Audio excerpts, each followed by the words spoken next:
5,27,023 গেরুয়া শিবিরের নেতা হলেও বামফ্রন্টের এককালীন সক্রিয় নেতা হওয়ার সুবাদে স্থানীয় সংখ্যালঘু মানুষের সঙ্গেও বজায় রেখেছে সুসম্পর্ক, যার সুফল তিনি ভোটে পেয়েছেন বলে মনে করা হচ্ছে। আবার তার নিজস্ব আদিবাসী ভোট ব্যাংকও রয়েছে এলাকায়। পাশাপাশি মালদা আসনে তৃণমূল কংগ্রেসের গোষ্ঠীদ্বন্দ্ব তার জয়ের পথ প্রশস্ত করেছে বলে মনে করছে রাজনৈতিক মহল। কথা হচ্ছে উত্তর মালদার বিজয়ী প্রার্থী খগেন মুর্মু প্রসঙ্গে।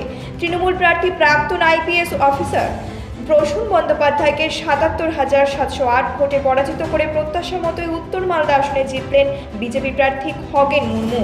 জেতার পর প্রাথমিক প্রতিক্রিয়া কি বিজয়ী প্রার্থীর? জয়ের কোনো কঠিন ছিল না।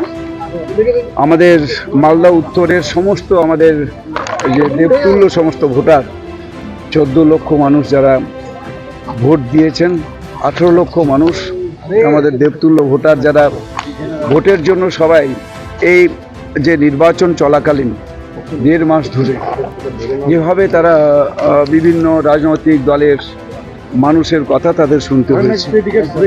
আমাদের সমস্ত দেবতুল্য যারা আমাদের কার্যকর্তা আছেন, পদাধিকারী আছেন, আমাদের জেলা সভাপতি এখানে আছেন, যে আমাদের উজ্জ্বল দত্ত সহ আমাদের সমস্ত কার্যকর্তা, আমাদের রাজ্যের মাননীয় আমাদের প্রদেশ সভাপতি সহ আমাদের রাষ্ট্রীয় সভাপতি এবং সবাই সকলে মিলে যেভাবে এখানে আমাকে ভারতীয় জনতা পার্টির পক্ষ থেকে আমাকে মালদা উত্তর লোকসভা কেন্দ্রের প্রার্থী হিসেবে মনোনীত করেছিলেন, সেই জন্য তাদের কাছে আমি খুবই কৃতজ্ঞ এবং সমস্ত মানুষের কাছে আমি কৃতজ্ঞ।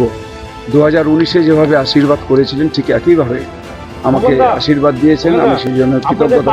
আমরা আজকে এখানে যে কিছু ছোটখাটো ঘটনা অনেক সময় ঘটে থাকে, আমি এই জয়টাকে সবসময় মনে করি আমাদের এই মালদা উত্তর লোকসভা কেন্দ্র এলাকার সমস্ত মানুষের জয়, পশ্চিমবঙ্গবাসীর জয়, আমাদের দেশের প্রধানমন্ত্রী নরেন্দ্র মোদীজির তার জয় এবং ভারতীয় জনতা পার্টির জয়।